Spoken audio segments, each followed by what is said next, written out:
Muito bem. Estamos então na segunda aula sobre o livro de Jó. E na semana passada nós tivemos a primeira aula. Já coloquei no YouTube a aula de Jó, tá? Divulguei no Facebook também. Eu estava tendo problema eu estava colocando os vídeos, mas eles não ficavam públicos. Daí achei o que eu estava fazendo de errado no YouTube, eles estão públicos agora. E um problema para achar Jó, que estava falando pro pessoal, que se você buscar o livro de Jó, aparecem muitos vídeos do Jô Soares, porque o YouTube não diferencia os acentos, né? E aí estava difícil encontrar, mas se você colocar classe teologando, o livro de Jó, aí é para você achar. Espero que essa semana também eu já coloque essa segunda aula, aí é para quem não está assistindo às aulas, tem gente pedindo para ver. E depois, posteriormente, nós vamos ter no site da Escola Dominical todos os vídeos, inclusive os 4 vídeos de Jonas e daí todos os vídeos que saírem dessa aula, tá certo? De Jonas só tem as 2 primeiras aulas publicadas, as 2 últimas ainda estou preparando, tá? Para deixar público. Então, voltando para o nosso estudo de Jó, semana passada nós introduzimos o assunto, nós estudamos os 2 primeiros capítulos, que é a introdução, é a introdução da história, é a introdução do livro, é o que coloca a grande questão que está sendo discutida em Jó. O livro de Jó foi escrito com um propósito, com um objetivo. Os 2 primeiros capítulos apresentam esse propósito. Ele não fala explicitamente, olha, nesse livro nós vamos falar sobre tal coisa. Mas ele apresenta uma história que vai te dar um problema e você precisa solucionar esse problema, entender como se soluciona esse problema. Nós vamos ver um pouco mais disso aqui na aula. A gente vai voltar um pouco no que foi falado na primeira aula, lembrando, porque nós vamos ainda dar uma olhada no capítulo 2, nos capítulos 1 e 2, e depois nós vamos andar um pouquinho, a partir do capítulo 3, nós vamos ver alguns discursos, analisar um pouquinho para nós entendermos o que está acontecendo em Jó. E a gente vai discutindo, tá certo? Antes disso, eu quero falar sobre esse ponto aqui, ó. A historicidade do livro de Jó. Assim como Jonas era uma questão, se é uma história de verdade ou se foi uma história criada para passar uma mensagem, é a mesma questão com Jó. E há um bom número de teólogos que creem que Jó não existiu, que essa é uma história criada, né? E aí também a gente tem que questionar o seguinte, se só existem 2 extremos. Se essa é uma história fictícia, totalmente criada, e às vezes alguns usam o termo mito, né? Não como mito do que a gente fala de mitologia grega ou alguma coisa. Mito é usado como um estilo literário para passar uma mensagem.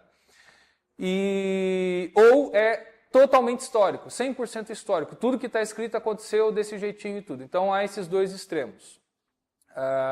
E vejam aqui, eu coloquei o texto. Esse daqui é um comentarista, tem esse comentário aqui, The New American Commentary, o Robert Alden, ele escreve isso. Ele é de uma linha conservadora, ele crê na historicidade do livro. Mas vejam como ele vai falar, né? Apesar de eu crer, eu sei que tem algumas coisas que a gente fica assim. Né? O homem Jó, a quem eu considero ter sido uma pessoa real, histórica, é descrito como um homem rico do Oriente. Pressupostos determinam se uma pessoa acredita que Jó realmente existiu ou era simplesmente objeto de uma lenda, como Paul Bunyan ou Brinker Hans. Esse Paul Bunyan eu já ouvi falar, mas o outro eu não conheço. Só traduzi, é um americano, e são histórias, mitos americanos, norte-americanos, né? Pessoas que foi criada uma história em cima dessas pessoas. A menos que claramente indicado o contrário, eu assumo que a Bíblia fala de pessoas e lugares reais. Nada no texto sugere que Jó foi uma figura mítica, imaginária ou fictícia. Aí, olha só, é verdade que existe uma artificialidade aparente sobre os números de seu gado, né? O número exato aqui, exato lá, tudo muito redondinho. e uma certa padronização na forma como as tragédias foram relatadas a Jó, que fica, né? Chegou um e falou tal coisa, ele ainda estava falando, veio outro e falou tal coisa, ainda estava falando, veio outro e falou tal coisa, ainda estava falando, veio outro, aquela repetição muito redondinha, né? Mas isso não interfere sobre a historicidade do que é contado. Tudo dito sobre ele está bem dentro da possibilidade real. Ele não fez feitos sobre-humanos ou possuía qualquer poder mágico. Exceto por sua extraordinária riqueza e piedade excepcional, ele era como muitos outros do passado e do presente. Tá? Então, isso daqui vem uma discussão, às vezes o pessoal de uma linha mais conservadora fala assim, Jó tem que ser real, tem que ser histórico, porque senão nós estaríamos dizendo que a Bíblia mente, que não existe, ou que ela inventou uma história. Isso é questionável no ponto assim, se você cria uma história para passar uma mensagem, não quer dizer que você está enganando ninguém. Seja a história do O Peregrino, tá? Não é uma história real, mas ela passa uma mensagem profunda para a gente. Então, alguns defendem esse ponto. Não, ninguém está mentindo. Foi criada essa história para passar uma mensagem e tudo mais. Agora, o pessoal preocupado, ou até isso daqui que ele está falando, ele não fez feitos sobre-humanos e possuía qualquer coisa mágica, porque lá no passado, o pessoal que começou essa visão liberal muito crítica da Bíblia era assim, olha, esse negócio de abrir o mar, isso daí é historinha. Não é que o mar abriu, entendeu? Isso daí foi exagerado, foi inventado. Tudo que fosse sobrenatural, fala assim, ó, isso não existiu. Isso foi inventado, isso é mito. Então eles desacreditaram na Bíblia qualquer coisa sobrenatural. Aí você tem o extremo, Rudolf Bultmann, um teólogo alemão do século XX, começo do século XX, ele falou assim, ó, eu já falei aqui quando eu estava na aula de hermenêutica, né? Jesus nunca multiplicou os pães. Ele ensinou o pessoal a dividir. Cada um tinha um pouquinho e falou, ó, divida. Então, aí todo mundo se alimentou. Mas Jesus multiplicar pão, esse negócio sobrenatural, não existiu. Jesus não ressuscitou uma pessoa. Isso daí a pessoa estava doente, Jesus mandou a pessoa levantar e se animar, e aí a pessoa se animou, mas não estava doente. Aí exageraram. Então, desacredita qualquer sobrenatural. Uma reação contra essa linha é a linha conservadora. Falou assim, não, espera um pouquinho, só porque é sobrenatural não pode ter acontecido. Nós estamos contando com o fator Deus, que é sobrenatural. Então, você vê aqui nele, falou assim, ó, primeiro ponto, não tem nada sobrenatural para vocês dizerem que não é histórico. Tá? Então, é esse o debate que está acontecendo aqui. Agora, para alguns, a questão não é essa, se tem sobrenatural ou se não tem. Qual é o propósito do livro? O livro está passando uma mensagem? Se Jó não é histórico, muda a mensagem? Não necessariamente.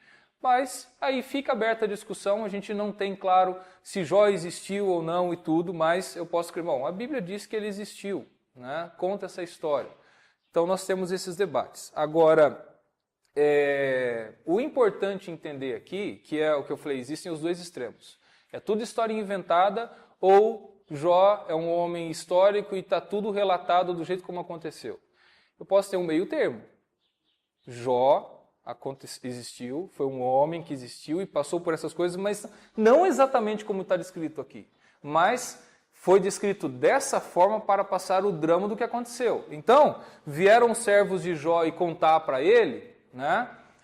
Aquilo, olha, aconteceu tal coisa. Daí está dizendo, esse daí ainda estava falando e veio o outro e falou. Daí ele estava falando e veio o outro. Pode ser que não tenha sido cronologicamente, né, batido, o outro ainda estava com a palavra na boca e apareceu, mas o texto está querendo mostrar como tudo aconteceu em sequência, um atrás do outro. Eu não preciso, não, historicamente, o primeiro servo estava abrindo a boca, ele estava falando, ele estava concluindo a última frase e daí veio o outro. Na hora. Não, aí a gente quer ficar fazendo tudo esmiuçado, né? Então eu posso crer que houve um homem chamado Jó, que viveu naquele período, passou por essas coisas, e o texto foi escrito de forma que passe para a gente o drama do que ele viveu. Não literalmente direitinho tudo que está acontecendo ali, mas aconteceu. Né? você tem vários relatos da história, como ela aconteceu, de histórias. História hoje, vai ver a guerra do Iraque. Quais são as versões do porquê a guerra aconteceu? Tá? Você vai ter várias versões do porquê ela aconteceu. Tá? Continuando aqui, uma questão por exemplo, com relação à historicidade, são discussões sobre adições no livro que foram feitas, e esse é um caso do Eliú. Lá, a partir do capítulo 32, aparece esse outro amigo de Jó, o Eliú, que é diferente dos outros três, ele é muito distinto. E olha só, a presença de Eliú em Jó 32 e o seu discurso é colocado em questão quanto a fazer parte do texto original ou se é uma inserção posterior. Tá? Ele não é mencionado em Jó 2:11, que fala Jó 2:11 que vieram os amigos de Jó e cita os três, né?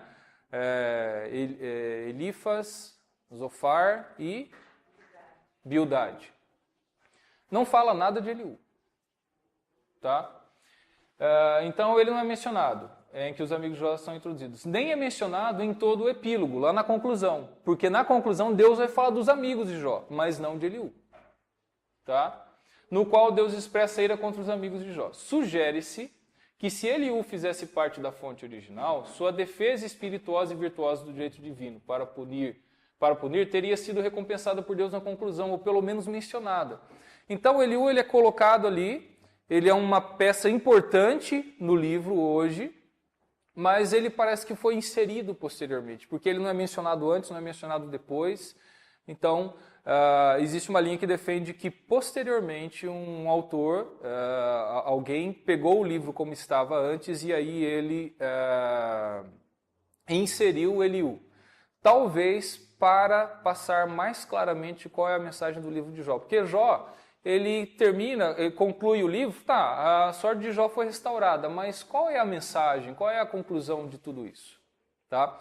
De repente, com a presença de Eliú, fica muito mais claro o que aconteceu, qual é o problema dos amigos de Jó, qual é o problema de Jó. Então tem toda essa discussão, tá certo? E aí o pessoal está dizendo, nossa, então teve uma adição posterior, então alguém deturpou o texto. Quem disse isso?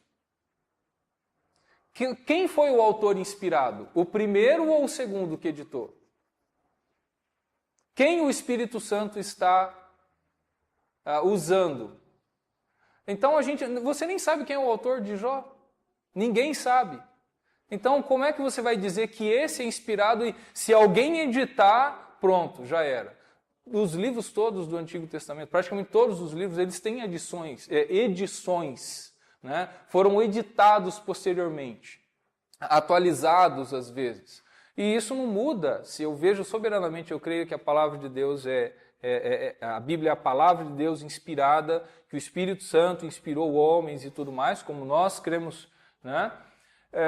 Não importa se esse escreveu e esse aqui editou, eu creio que Deus soberanamente está usando todos esses homens para trazer essa mensagem que eu tenho hoje. Então, não é problema nenhum, tá certo? Então, com relação à historicidade, tem todas essas questões. É importante vocês entenderem, e de novo, eu fico usando essas aulas como exercício para você ficar fazendo exegese, para você ficar estudando, ser crítico, no bom sentido, da Bíblia, crítico eu vou olhar criticamente para o texto para eu buscar entender ele, tá? Não criticar o texto. Então, esse é esse ponto com relação à historicidade para nós entendermos todas essas questões. Vamos dar uma revisada na introdução do livro. Queria colocar alguns pontos aqui. A estrutura da introdução, a introdução são os capítulos 1 e 2, tá? Que vão apresentar a história, né? Antes disso, inclusive, outra teoria que tem sobre a edição do livro e a organização era o seguinte. O livro, na verdade, a história de Jó só tinha a parte poética, dos capítulos 3 ao 41. Essa é uma teoria, tá? E, posteriormente, foi criada a introdução, os capítulos 1 e 2 e a conclusão, para explicar o que era. Por quê? Por que o pessoal crê nisso? Normalmente, todas essas histórias, ou vários contos, ou vários eventos que aconteceram em Israel, eles primeiro se tornaram tradição oral. Era muito comum passar oralmente as coisas, as pessoas decoravam, né, muito. Até como eu disse, isso é cultura da época, da região até. Você tem hoje muçulmanos que têm o Alcorão inteirinho decorado. Você tem judeus que têm o Antigo Testamento inteirinho decorado. Tá? Ainda hoje, mas naquela época muito mais o pessoal costumava memorizar as coisas. E essas histórias eram passadas. Então, possivelmente, o pessoal contava, né? Olha, tinha essa história desse homem lá de Uz, chamado Jó, e isso, aquilo, tudo, e contava a história, e daí começavam a recitar os poemas, os capítulos 3 a 41 é todo em verso, contar todo o discurso de Jó e dos seus amigos. E depois também conta a conclusão. Terminou todo mundo de recitar os poemas, de relembrar, alguém dava a conclusão. Então, depois disso aconteceu tal coisa. Aí, em determinado momento, alguém decidiu condensar isso, colocar num texto. E aí, colocou toda essa história. Teorias, tá? Ninguém estava lá filmando, infelizmente, para saber exatamente como tudo aconteceu. A estrutura da introdução, a gente tem uma estrutura simples, né? A gente vê dois cenários, terra e céus intercalando. Na terra é apresentada a piedade de Jó, capítulo 1, versículos 1 a 5. Daí aparece o primeiro cenário no céu, né? O primeiro diálogo entre Deus e Satanás. Aí volta para a terra, o que é anunciado os desastres lá para Jó. Volta para o céu, segundo discurso. Daí volta para a terra, a aflição pessoal de Jó. E aí termina com a chegada dos amigos de Jó. Então é uma estrutura muito simples, uma forma de ver, né, como está organizado aí os capítulos 1 e 2, como acontece. É importante você entender, perceber estruturas, tá? Para você perceber para onde o autor está te levando, né? E aí, o que a gente precisa estar discutindo aqui ou conversando é o que a introdução do livro nos mostra. E antes de eu colocar aqui o que eu escrevi, eu gostaria que você falasse, que vocês colaborassem. O que nós aprendemos com os capítulos 1 e 2 de Jó? A história dele. Qual é o problema? Eu falei um pouco disso na aula passada. Qual é o problema? O que essa história apresenta? Eu quero que vocês falem agora, me dê um resumo o que acontece na história de Jó. Então você pode dar um resumo, né, bem resumo do que aconteceu nos capítulos 1 e 2. O que acontece na história de Jó? E qual é o problema com o que aconteceu com Jó? Quem se habilita? Não tenham medo. A sua voz não vai sair na gravação, tá bom? Fique tranquilo, que eu estou pegando só desse microfone, eu tiro o áudio de lá, então você não está se expondo, não tenha medo, tá bom? E aí, o que vocês me dizem? Pois não, dona Emma? Eu acredito que quando acontece qualquer coisinha negativa, ai meu Deus. É interessante alguns pontos que a dona Emma colocou. Eu acho que até vou aproveitar algumas coisinhas que nós falamos na aula passada. Por exemplo, ela deu essa ilustração que o pastor Jonas fala aí o diabo é um pitbull, só que ele está numa coleira. Qual é a visão que é passada no livro de Jó para ilustrar esse fato? Que nós falamos na aula passada. Sobre qual é o cenário que é apresentado nos céus. Alguém lembra? Sobre o que está acontecendo no céu? Por que Satanás vem junto com os filhos de Deus na presença de Deus? Na Assembleia Divina. Existia uma Assembleia dos deuses, esse é o imaginário lá apresentado, né? Então, uma Assembleia em que os deuses se reuniam, só que tinha um que presidia essa Assembleia, que é Yahvé, tá? E nessa Assembleia, nós vimos o 2º de Reis, ou 1º de Reis 22, que mostra lá o profeta, já esqueci o nome do profeta, mas é um profeta, tá? Que ele vai lá e profetiza falando dessa Assembleia. Deus está lá na Assembleia e ele fala, quem é que vai enganar Acabe?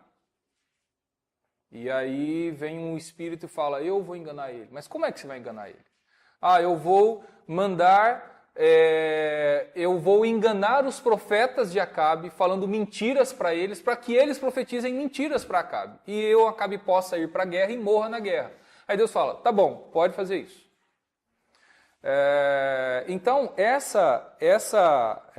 vamos supor, o imaginário do pitbull na coleira, tá?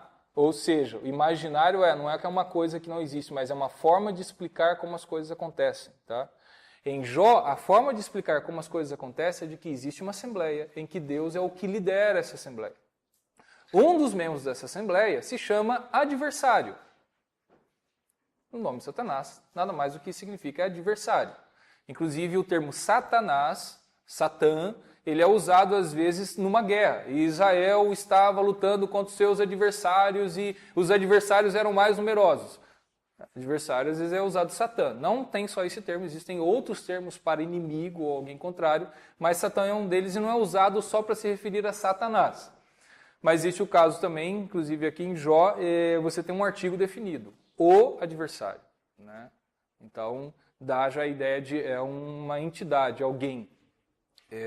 E aí, o imaginário do livro de Jó existe essa assembleia, Deus lidera e Satanás é um membro dessa assembleia, que está sempre tentando frustrar os planos de Deus, né? Aí a gente pode ampliar um pouco a ideia. Só que ele não pode fazer nada se o dono da assembleia não permitir que ele faça. Então, é isso que está sendo mostrado em Jó também. Vai lá, você pode fazer, tá? Inclusive, você pode fazer até aqui. Você não toca nele. Depois você pode, mas você não tira a vida dele. Deus dá os limites. Você pode... A coleira vai só até aqui, entendeu? Pois não, sabe? Você está falando de imaginar, é isso? Sim. Imaginando uma assembleia em Deus, seria Zeus. Tá. Uhum. Não, então, o que nós vimos é porque há outros textos, como por exemplo, nós falamos semana passada sobre o fato que Israel era politeísta ou monoteísta. O que é politeísmo e o que é monoteísmo? Porque há vários textos no Antigo Testamento que mostram que Israel cria que existiam outros deuses. Até como o Salmo 87. Não há entre os deuses semelhante a ti, Senhor, e não há nada que se compare às tuas obras. Salmo 82:1. Deus se assenta na Assembleia Divina. No meio dos deuses ele proclama julgamento. Então aí você tem vários outros textos que vão comparar Deus com outros deuses. Qual é a ideia? No Antigo Testamento, o povo de Israel tinha a ideia de que existiam outros deuses. Eles criam nisso. E essa visão ficou registrada na Bíblia. Tá? E aí nós também tocamos semana passada na questão de revelação progressiva. Né? Revelação progressiva, ou seja, Deus não estava preocupado em falar, não, eu tenho que explicar para eles que os outros deuses não existem. Tá?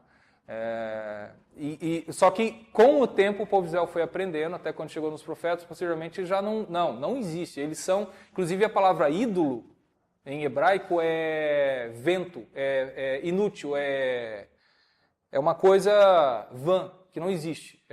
O termo para ídolo é isso, é uma coisa que não existe. Então, é isso que nós passamos. Então, o livro de Jó preservou essa visão de que existia uma Assembleia dos Deuses e que os seres divinos, só que aí vai falar os filhos de Deus, não está falando os deuses. Os filhos de Deus podem ser apenas só anjos.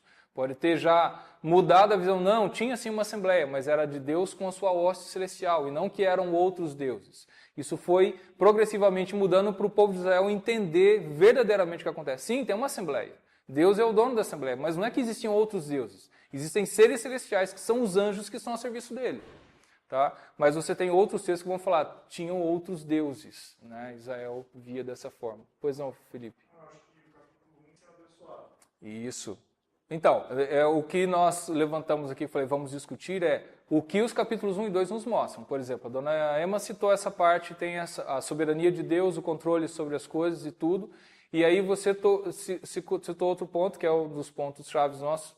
Tem um homem, nós aprendemos que Jó é um homem justo. Ele é justo. Não há dúvida. O autor insiste 5 vezes, nos capítulos 1 e 2, fala da justiça de Jó. Ele era um homem justo. Para não levantar questão, não, ele está sofrendo isso porque ele pisou na bola. Não, ele é um homem justo. O Felipe falou semana passada, se Deus falou que ele é justo, quem somos nós para discutir? Entendeu? Deus fala, ele é um homem justo e reto, temente a Deus, se desvia do mal. né? Então não há questão com relação a isso. Só um instantinho, dona Emma. Aí o Felipe colocou, só que um homem justo está sofrendo. E como é que a gente resolve isso? Está tudo bem com isso? Pois não, dona Emma. Mas a base de nós considerarmos o povo de Israel e nós também como monoteístas não é pelo fato, assim eu entendo, não é pelo fato de pessoas dizerem que existe, por exemplo, o panteão grego, romano, que as pessoas que morreram agora no século XX, XXI, foram canonizadas pelo Papa, então são semideuses, né, são santos. Isso aí não tira o mérito daqueles que são monoteístas. Não, de forma alguma. Não, só estou falando que isso ficou preservado nesses textos, mas progressivamente Israel foi aprendendo. Não, tinha sim uma assembleia, mas não eram deuses, são anjos que se reúnem com Deus. Mas a visão do salmista, quando ele fala, os deuses, outros deuses... Não há entre os deuses semelhante a ti, Senhor. Então, ele está engrandecendo o nome de Deus. Sim. Não está querendo dizer que os outros... Não, isso não é questionado, isso não há dúvida. Só dizendo que isso ficou preservado e progressivamente isso foi mudando. Agora, vamos ver o seguinte. Nós temos esse problema nos capítulos 1 e 2. Um homem justo, é isso aqui, ó. Jó era um homem justo, não há dúvida. Apesar de ser justo, Jó está sofrendo muito. Outra coisa, Yahvé foi quem permitiu esse sofrimento. Que nós até tínhamos visto o seguinte, lá nos céus, quem é que coloca Jó na história? Deus. Satanás não estava falando de Jó, não estava preocupado com Jó aparentemente. Quem coloca Jó na história é Deus. Tá? Satanás, estava vindo aqui, Deus puxa papo com ele, né, entre aspas, se fosse o caso, é claro, ele é o dono da assembleia, né? Então, da onde você vem? Eu venho de rodear a terra e tudo mais, passear por ela. Observaste meu servo Jó? O homem justo e reto temente a Deus se desvia do mal? Né? Aí o Satanás fala, Jó debalde, né? É engraçado a tradução para a língua portuguesa. Né? Jó verdadeiramente teme a Deus?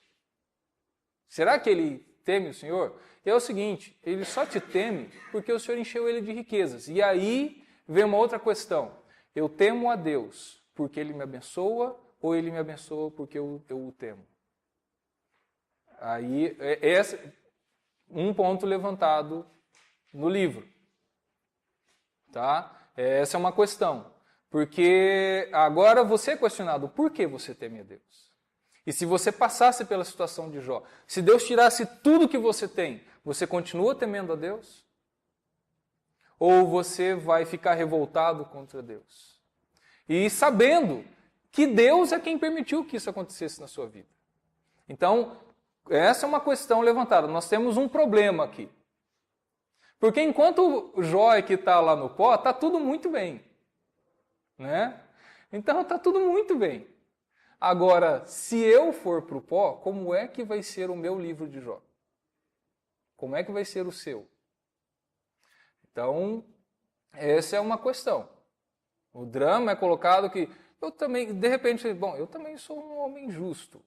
Né? A gente não vai entrar no mérito de quão justo você é. Se você falar, eu posso clamar assim, Deus também olha para mim, observaste o meu servo, né? Observaste a minha serva, temente a Deus que se desvia do mal, né? Se não, Deus nem tanto, né? Daí você fala assim, puxa vida, olha o perigo. Presta atenção numa coisa. Se Jó, que era tão justo assim, sofreu isso, tadinho de mim. Você, quando pensa isso, você está realmente no problema do livro. Você acha que a sua relação com Deus é questão de retribuição. A doutrina da retribuição. Deus é bom para mim porque eu faço coisas boas. E quando eu peco e eu erro, Deus me castiga. E eu, seguindo essa lógica, eu entendo o seguinte. Se Jó está sofrendo tudo isso, ele está sofrendo por quê? Alguma coisa ele fez de errado.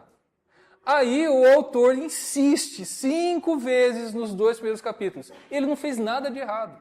Deus está falando, ele não fez nada de errado. Deus está falando, ele é um homem justo e reto, temente a Deus, se desvia do mal. E Deus ainda fala outra coisa, né? Qual é o versículo lá que Deus fala, capítulo 2? Eu falo assim, eu não tinha motivo para fazer isso. Alguém lembra?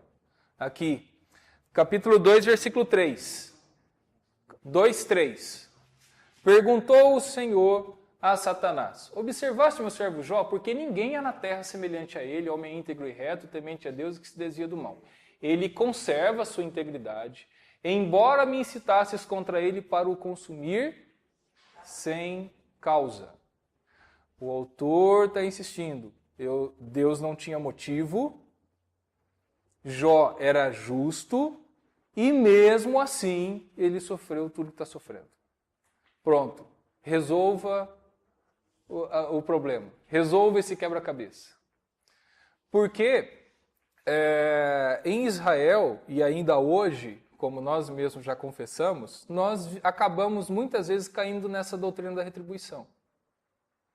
Eu acabo levando a minha relação com Deus com eu preciso ser bom, eu preciso ser justo, eu preciso ir na escola dominical, eu preciso orar, eu preciso dar o dízimo, eu preciso fazer todas essas coisas, porque se eu não fizer, ai de mim, Deus vai acabar me castigando. E a gente acaba caindo nisso. E quando, vamos supor, eu erro, eu peco, eu faço uma besteira muito grande, daí eu já fico, já sei que Deus vai me punir. Eu sei que Deus vai fazer alguma coisa, Ele vai me punir. E aí eu peço perdão, e eu falo assim, bom, deixa eu pedir perdão de novo, daí eu vou pedir perdão de novo, Deus me perdoe, eu fico com aquela repetição, né? Daí eu esqueço aquele texto que fala, não useis de vãs repetições, a gente joga ele fora da nossa Bíblia, e eu fico, Deus me perdoa, Deus me perdoa, Deus me perdoa, me perdoa, né? Se eu faço alguma coisa muito grave, e eu fico naquela assim, é que eu não me senti perdoado ainda, né? Eu preciso sentir que eu estou perdoado.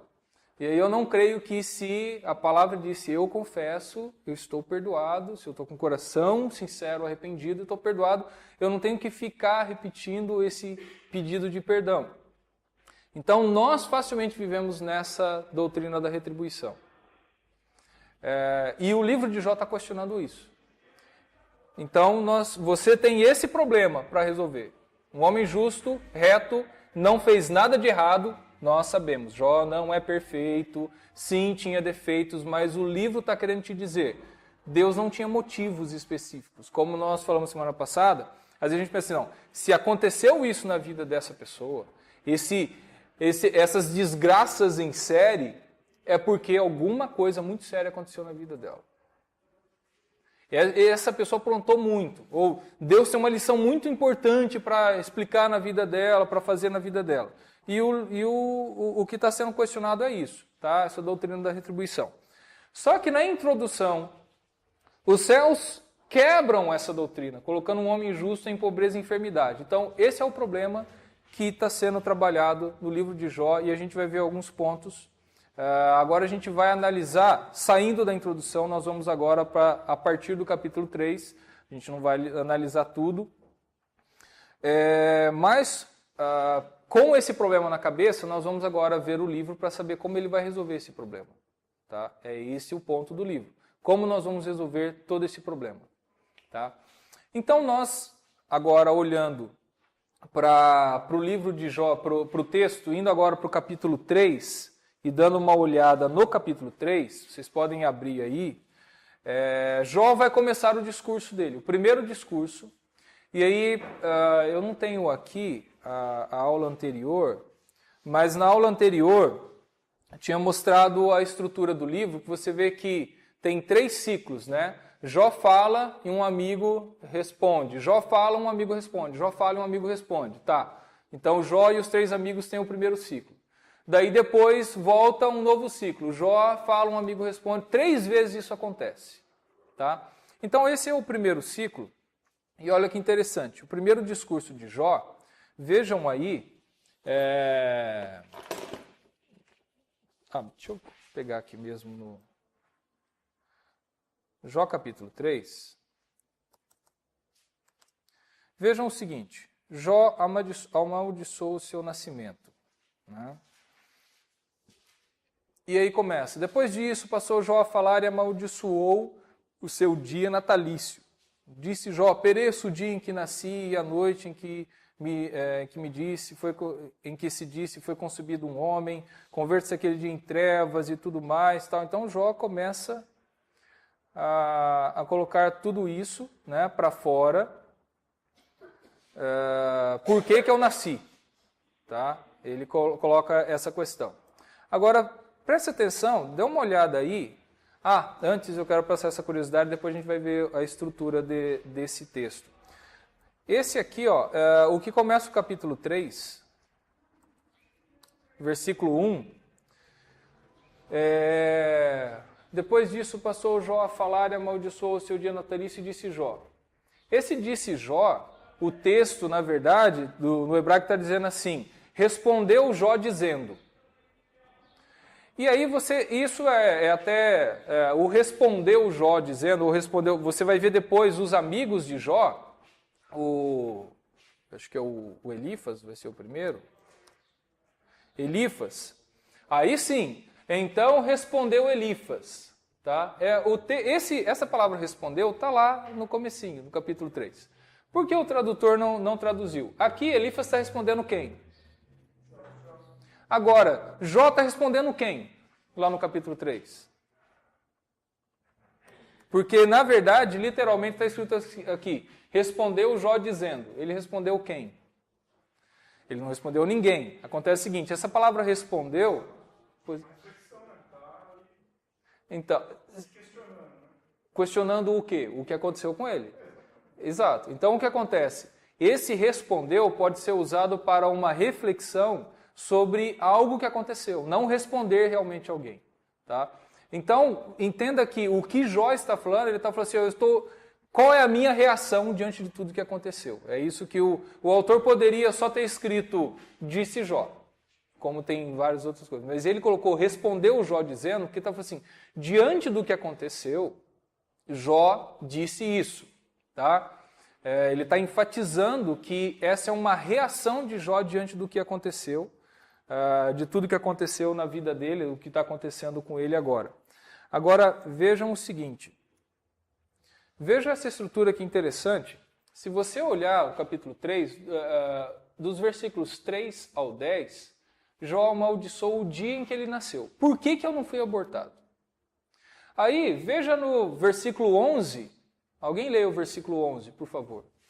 3:11. Por que não morri eu na madre? Ele fala. Não respirei ao sair dela? Isso. Ele faz uma progressão aqui. Ele amaldiçoou. Por que eu não fui abortado? Porque antes de nascer eu já não morri. Aí ele fala, bom, já que eu nasci, por que eu não morri logo que eu nasci? E aí, se você discorrer os versículos 11 a 19, ele vai falar, por que eu não morri logo que eu nasci? Tá? Entre aspas, vai falar essa questão. Daí, do 20 ao 26, ele falou assim, por que eu não morri até agora? Já que não deu para morrer logo que eu nasci, por que a morte não vem agora? Porque eu quero morrer, eu não aguento mais essa vida sofrendo do jeito que eu estou sofrendo. Então, por que Deus não me mata? Já que Ele não me abortou, já que Ele não quis que eu sequer nascesse. Se Ele não quis isso, por que Ele não quis que eu morresse assim que eu tivesse nascido? Já que Ele não quis que eu morresse assim que eu tivesse nascido, por que Ele não me mata agora, então? Se você ler o capítulo 3, você vai ver que tem essa progressão no texto. Tá? Ele vai falar disso daí. E outra coisa interessante, aqui nos versículos 3 e 10 de novo, você vai ver essa dia e noite, esse jogo aí entre dia e noite, porque fala o seguinte, ó. Inclusive você tem um paralelismo aqui, né? Pereça o dia em que nasci e a noite em que se disse foi concebido um homem. Então foi falado de dia e de noite. E os dois, essas duas linhas aqui, elas falam a mesma coisa, tá? Tá falando a mesma coisa, não tá? Isso aqui é o que é poesia hebraica, paralelismo. Você tem duas linhas que simplesmente dizem a mesma coisa praticamente. Uma dá amplia outra, ou existem vários pontos aí. Só que acontece o seguinte, ó. Aí ele começa: converte-se aquele dia em trevas e Deus tal, não tenha cuidado, nem resplandeça sobre ele a luz. E aí ele começa a falar do dia, né? Tudo que pode enegrecer o dia. Depois ele começa a falar da noite, tá? Aquela noite, né? Que dela se apoderem densas trevas e não se regozijem entre os dias do ano e tudo mais, seja estéril aquela noite, né? E por aí vai. O que acontece aqui, por que nós estamos vendo essas coisas, tá? Por que eu estou chamando atenção para isso? Para você perceber que o autor aqui de Jó, ele não está simplesmente escrevendo o que está na cabeça dele. Ele estruturou isso muito bem. E ele está fazendo poesia. Isso daqui é uma poesia, é uma arte, tá? Muito bem organizado e muito bem estruturado. E estrutura é muito mais importante, inclusive, para aquela época, pelo fato do pessoal usar memorização. Porque eu posso organizar muito bem. Bom, capítulo 3, eu já sei que a primeira parte ele fala por que eu não fui abortado, segunda parte, por que logo depois de nascer eu não morri, por que eu não morri até agora. Existe uma progressão, é fácil memorizar. Depois eu vejo na primeira parte dessa estrutura, que ele fala, ele começa introduzindo dia e noite, porque, né, maldito, sei lá, seja o que for o dia, como é que ele fala aqui? Né? Pereça o dia em que eu nasci, e a noite em que se disse nascer um homem. Então, dia e noite, e daí depois tem dois blocos, né? Do 3 ao 6 vai falar de dia, do 7 ao 11 vai falar de noite. Essa estrutura faz eu perceber como o autor está fazendo algo muito bem organizado, muito bem pensado, muito bem estruturado. Isso vai facilitar para o pessoal daquela época para memorizar isso. Então entenda que esses textos não são textos, tipo, o cara começou a escrever simplesmente. Foi muito bem pensado isso, muito bem organizado, muito bem planejado. Tá? E você tem isso em vários textos no Antigo Testamento. Tá? Em poesia, tem muita coisa muito bem estruturada, muito bem organizada. Então nós temos aí o dia e a noite. E depois nós vamos concluir aí a resposta de Elifas, tá? A partir do capítulo 4, capítulos 4 e 5, são a resposta de Elifas, o primeiro amigo de Jó. E aí um pouquinho do que ele fala, tá? Um resumo do que Elifas fala é isso aqui. No capítulo 4, 2 a 6, ele fala da situação de Jó. Aí, do 12 ao 21, do 7 ao 11, contraste entre o destino do justo e do perverso, conto de uma revelação, uma coisa, você vai ver, um espírito veio, alguma coisa bem curioso esse texto aqui. E continua alguns outros pontos, Deus tratando o justo e o perverso e o destino dos justos. Vamos lá para o discurso de Elifas e vamos ver o seguinte. Jó no capítulo 3 amaldiçoou isso, aquilo, maldito o dia em que eu nasci e tudo mais. Ele não é o único na Bíblia a amaldiçoar o dia que nasceu, tá? Jeremias, por sinal, também reclamou muito. Você pode ver isso no livro dele. Lamentações, né? Então Elifas respondeu, o tematita, e disse, veja o seguinte, olha que coisa interessante aqui já o versículo 6, ó. Porventura não é o teu temor de Deus aquilo em que confias, e a tua esperança a retidão dos teus caminhos? Existe uma ironia aí, tá? Ele está sendo um pouco irônico com o Jó, aparentemente. Aí. Mas acontece o seguinte. Vamos ver a partir do versículo 7. Elifas respondendo Jó. Lembra-te, acaso já pereceu algum inocente? E onde foram os retos destruídos? Segundo eu tenho visto, os que lavram a iniquidade e semeiam o mal, isso mesmo cegam. Ele está falando alguma coisa errada aqui? Já viu isso na Bíblia? Aí, vamos dar uma pausa aqui?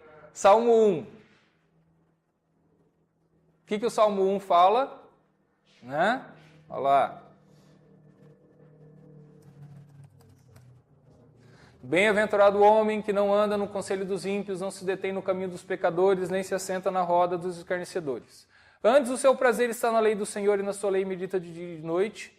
Aí ele, o justo, ele é como uma árvore plantada junto à corrente das águas, que no devido tempo dá o seu fruto e cuja folhagem não murcha. E tudo quanto ele faz será bem sucedido. O justo, tudo vai bem. Os ímpios não são assim, porém são como a palha que o vento dispersa. Por isso os perversos não prevalecerão no juízo, nem os pecadores na congregação dos justos.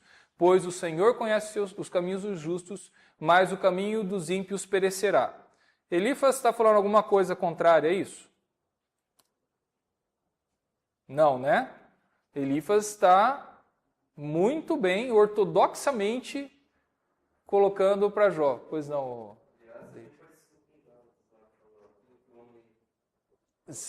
Plantar também, exatamente. Né? Então, você vê... Opa, eu pensei que estava em Jó.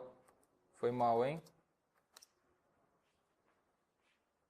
Eu não sei porque a gente... Essas transliterações, né? Em inglês é Job, em português é só Jó, o hebraico é Iob, ou Iov. Então, não sei o que determina essas mudanças de nome. O pior é Tiago, né? Em inglês é James. Alguém me explica isso, né? Então, cadê? Eis que tens ensinado a muitos e tem fortalecido as mãos fracas. Olha que informação interessante sobre Jó, né?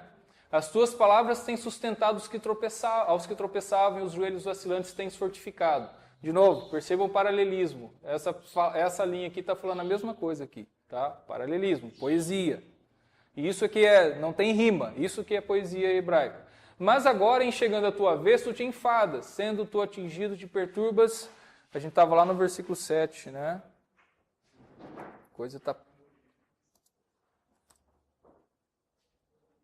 De novo lá, ó. Lembra-te, acaso já apareceu algum inocente, os retos destruídos, segundo tenho visto, ao que lavra a iniquidade, semeia o mal, isso mesmo cegará. Com o hálito de Deus perecem, com o assopro da sua ira se consomem. Cessa o bramido do leão, é a voz tal e tudo mais, segue essa história. Aqui a partir do versículo 12, né? Uma palavra se me disse em segredo, ele vai falar de uma visão e tudo mais. Mas quer ver? Deixa eu lembrar aqui. Deus tratando o justo e o perverso. Jó 5, 8. Ele continua o discurso dele. Jó 5, 8. Vamos lá.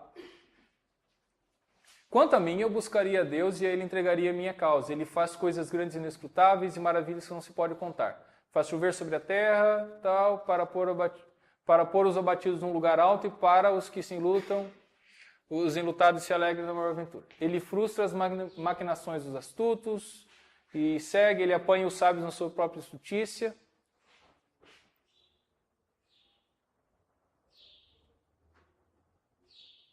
Porém, Deus salva da espada que lhe sai da boca, salva o necessitado da mão do poderoso, assim a esperança para o pobre e a iniquidade tapa a sua própria boca.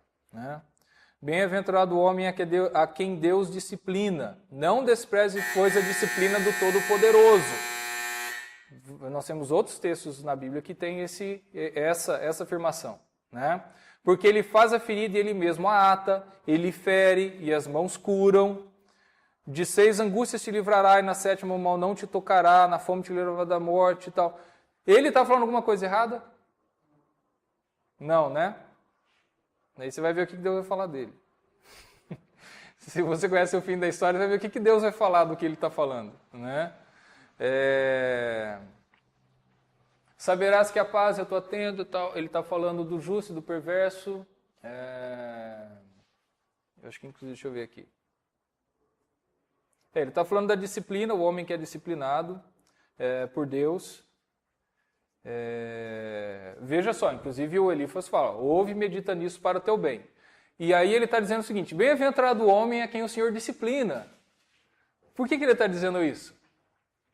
Jó, você está sendo disciplinado por Deus. Por que disciplinado? Porque você aprontou, como uma criança, quando a criança apanha, faz uma coisa errada, ela é disciplinada, ela apanha. Então, Jó, é bom ser disciplinado por Deus, entenda isso. Não leve a mal o que está acontecendo com você. Entenda que é bom isso.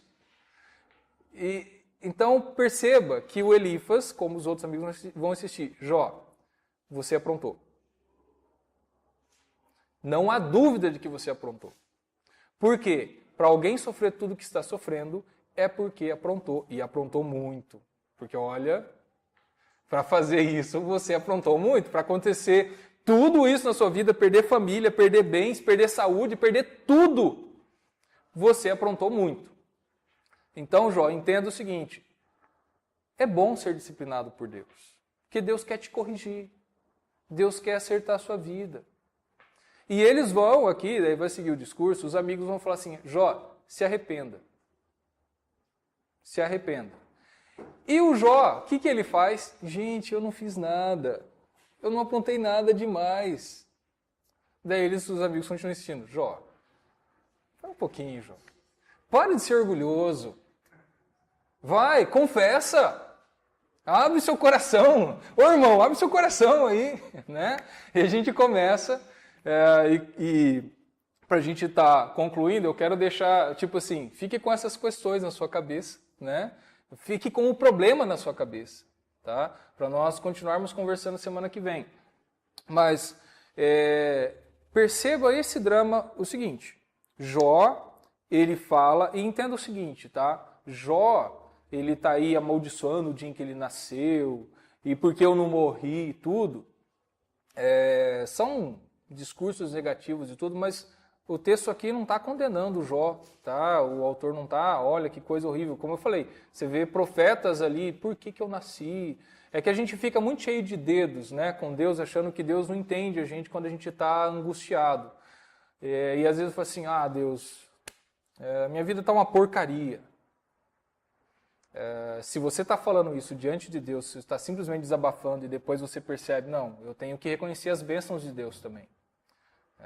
Eu estou falando que você se abrir diante de Deus, jogar isso diante de Deus, Deus não vai falar assim, pém, você reclamou, condenado, doutrina da retribuição, eu não vou viver mais sua oração, fiquei chateado, tá? Deus faz, fiquei chateado, não gostei da sua oração que você reclamou. Deus não é uma criancinha. Então ele percebe o seu coração, você confessa, você às vezes fala besteira, fala assim, Deus, né? Falei besteira, me perdoe. Então ele entende o seu coração. Então Jó, não fica aí, olha, Jó falou que coisa horrível, ele quis a morte. Né? É diferente do que vai acontecer. Deixa a história terminar, para depois você fazer um julgamento sobre Jó. A coisa está acontecendo, ele está sofrendo. Tá?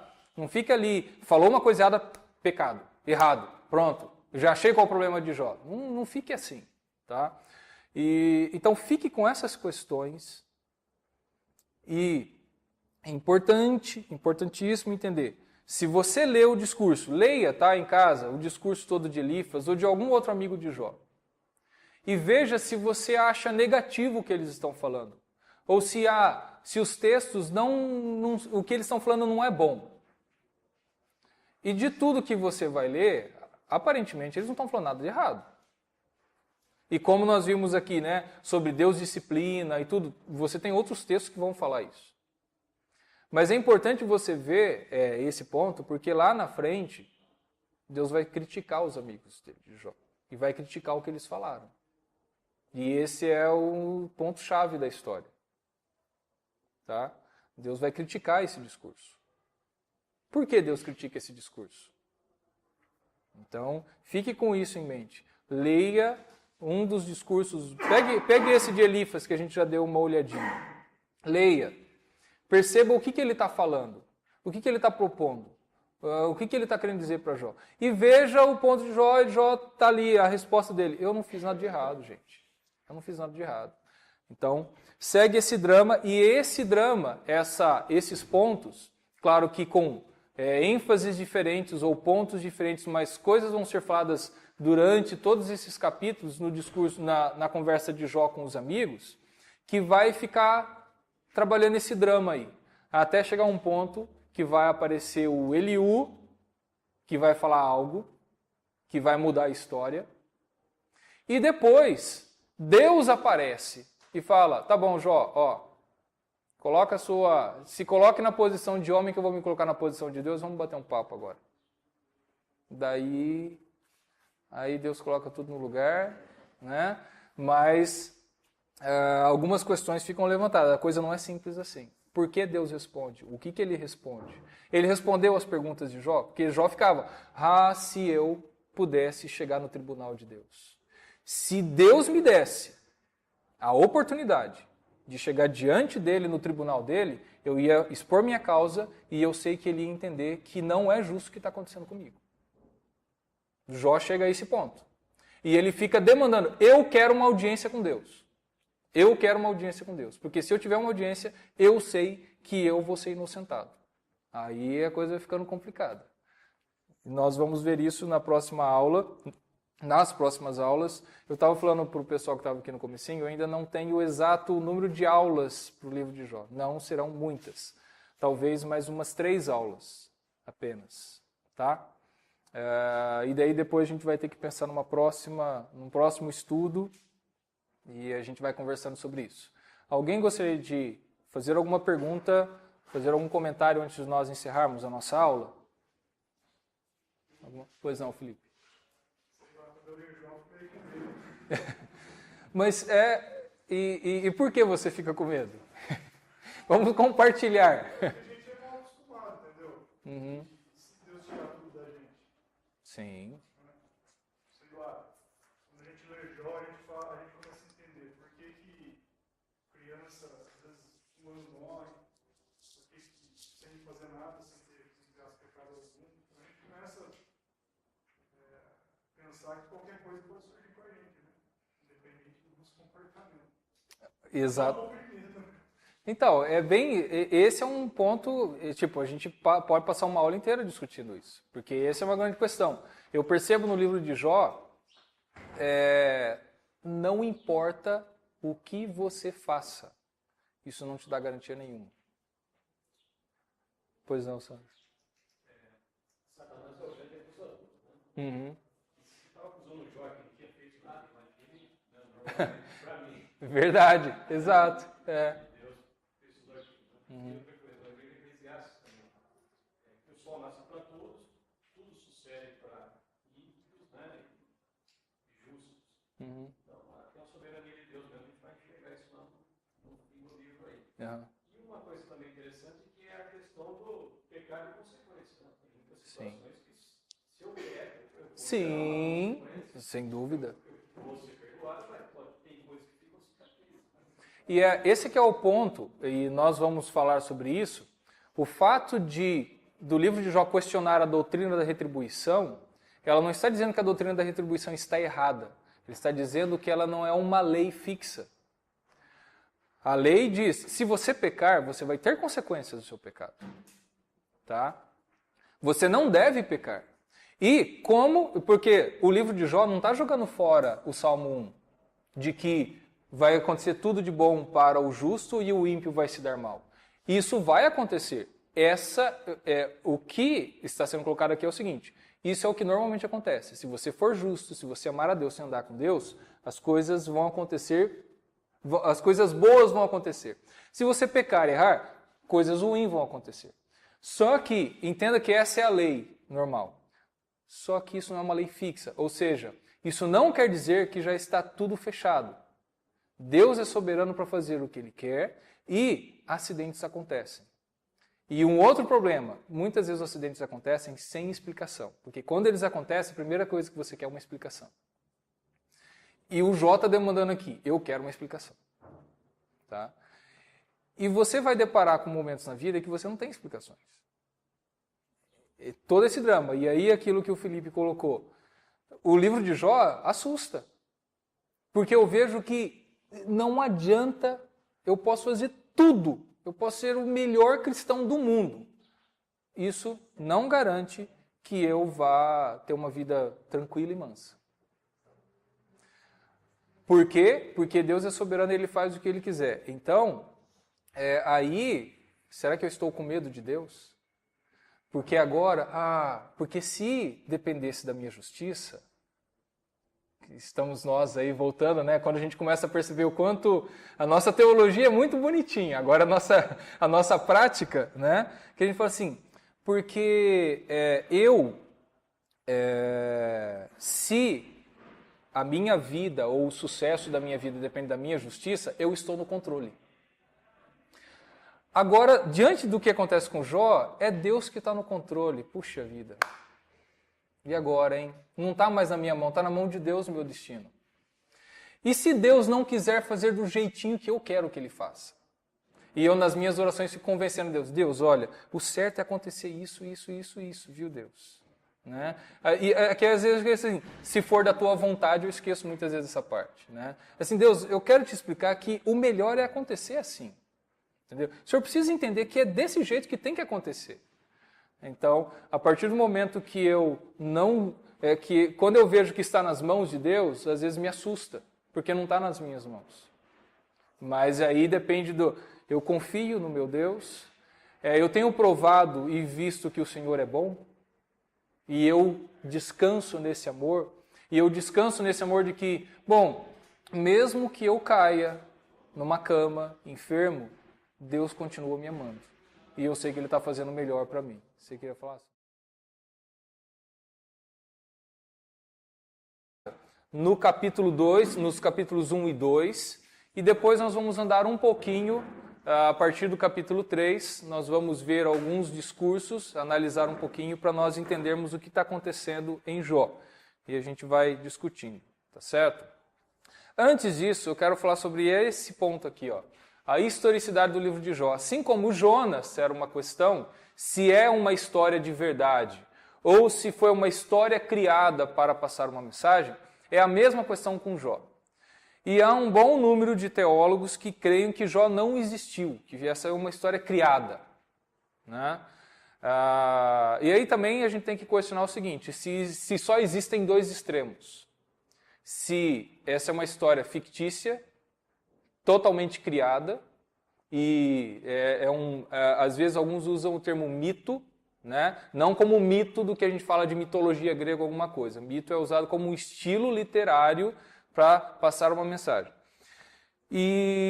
Ou é totalmente histórico, 100% histórico. Tudo que está escrito aconteceu desse jeitinho e tudo. Então há esses dois extremos.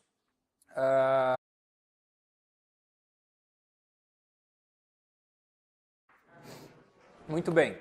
Estamos então na segunda aula sobre o livro de Jó. E na semana passada nós tivemos a primeira aula. Já coloquei no YouTube a aula de Jó, tá? Divulguei no Facebook também. Eu estava tendo problema eu estava colocando os vídeos, mas eles não ficavam públicos. Daí achei o que eu estava fazendo de errado no YouTube, eles estão públicos agora. E um problema para achar Jó, que estava falando pessoal, que se você buscar o livro de Jó, aparecem muitos vídeos do Jô Soares, porque o YouTube não diferencia os acentos, né? E aí estava difícil encontrar, mas se você colocar classe teologando, o livro de Jó, aí é para você achar. E espero que essa semana também eu já coloque essa segunda aula, aí é para quem não está assistindo às aulas, tem gente pedindo para ver. E depois, posteriormente, nós vamos ter no site da Escola Dominical todos os vídeos, inclusive aqui, exato, lá, tudo muito redondinho. E uma certa padronização na forma como as tragédias foram relatadas a Jó, que fica, né? Chegou um e falou tal coisa, ele ainda estava falando, veio outro e falou tal coisa, ainda estava falando, veio outro e falou tal coisa, ainda estava falando, veio outro, aquela repetição muito redondinha, né? Mas isso não interfere sobre a historicidade do que é contado. Tudo dito sobre ele está bem dentro da possibilidade real. Ele não fez feitos sobre-humanos ou possuía qualquer poder mágico. Exceto por sua extraordinária riqueza e piedade excepcional, ele era como muitos outros do passado e do presente. Tá? Então, isso daqui vem uma discussão, às vezes o pessoal de uma linha mais conservadora fala assim, Jó tem que ser real, tem que ser histórico, porque senão nós estaríamos dizendo que a Bíblia mente, que não existe, ou que ela inventou uma história. Isso é questionável no ponto assim, se você cria uma história para passar uma mensagem, não quer dizer que você está enganando ninguém. Seja a história do O Peregrino, tá? Não é uma história real.